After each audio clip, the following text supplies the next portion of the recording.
Hey everyone, welcome to drinknectar.com. I'm your host, Josh Wade, and this is the internet's place to explore the five senses of coffee and wine.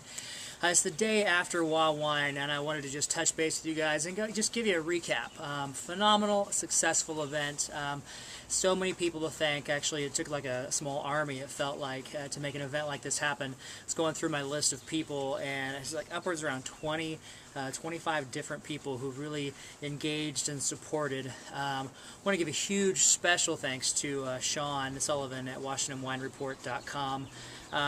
He and I really have partnership from the beginning, set all of this into motion and reached out to the wineries and the other wine writers.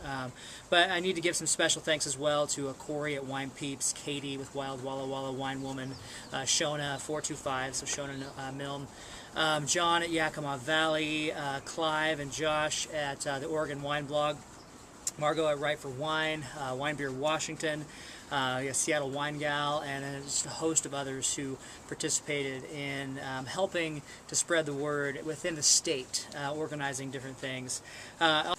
Make sure I don't fail to mention the sponsors of the event who really were supportive throughout the whole thing. I got to give huge thanks to Washington Tasting Room Magazine and also the folks at the Washington Wine Commission who host Taste Washington both in Seattle and Spokane.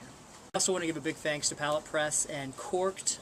You guys ran some great articles on the event to help generate some press across the blogger sphere, if you will. And also Jamie Piha, I think is how you say your last name. Thanks for letting us tag in with what was happening there at Wine Rocks in Seattle. Next year, Paul Greggett, Josh Wade on stage together jamming. Look for it. That's what we're going to try to make happen. So looking forward to that.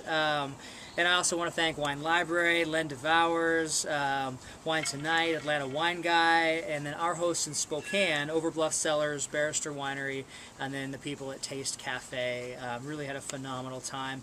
Really just the event overall was a smashing success. It wasn't quite as large in numbers from a perspective that Wa Merlot was. We had 1,800 people, or 1,800 tweeters, tweets I should say, and those came from about 380 people.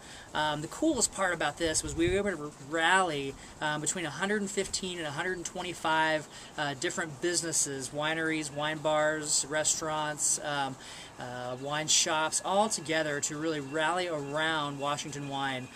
So that was really for me the biggest success and accomplishment, because we surpassed our goal of 100 wineries, and then you had these other shops and businesses got on board too. Some big events happened at Olive Cafe in Walla Walla with over 115 people.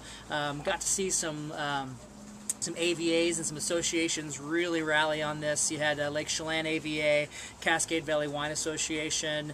You guys had just your own separate events, between 30 and 50 people at those.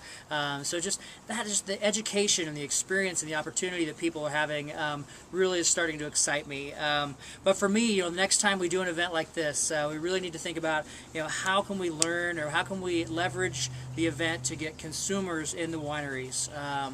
So for me, some things that would come out, more PR, more Facebook and email list invites from the wineries. So you guys are involved. Make sure you leverage the event and push it out to the people you already have contact with. More collaboration. Want to see more people involved in collaborating and sharing, across the space. And I really think we ought to focus on reaching out to wine writers. On a night where a couple thousand people are going to be drinking the same type of wine, it makes sense to get specific influential writers writing about your wine. I'm outside because it's been raining for the last 10 years, it feels like, in Spokane, and want to enjoy the sunshine. So we've got a great wine from La École, number 41, in Walla Walla. This is their 2007 Estate Perrier, I think, or yeah, I'm going to say Perrier. If I'm wrong, they'll let me know. It's a blend of 60% Cab, 30% Merlot, and 10% Cab Franc. It's beautiful wine. We've already actually finished most of the bottle, so this is only what's left.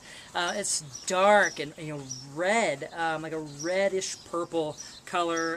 It comes across as being like 90% opaque. It's real rich and thick in there. Let's give it a sniff. A lively nose, really out there with want to say some like allspice, some of the spice in there, small amount of cloves. You have some smokiness, and then the cherry fruit is real smooth, seductive, just comes through the nose. Just a lot happening. You sit here and smell this wine all day before you even get to sipping it. But let's give it a sip. This L'Ecole, I know it's $50 a bottle, and a lot of people may not be able to experience a wine like that, but it is beautiful. Amazing cherry fruit, the right amount of extraction, coupled with a great mouthfeel.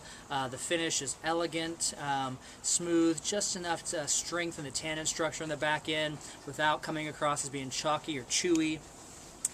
You have some great components of that clove that came through in there. Just an amazing amount happening in the mouth, and the finish is super long, well structured, great balance.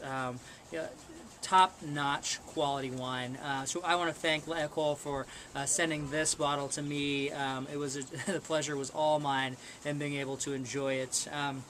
So WAWine, phenomenal. Thank you for participating. I know if you're watching this, chances are you probably participated, or else you wouldn't be, curious about the recap. But we're going to do it again. We're going to probably wait until the fall, let things settle down in the summer. I look forward to seeing a lot of you at the Wine Bloggers Conference late in June, where all eyes will still be on the state of Washington for the rest of the month. So cheers and drink happy.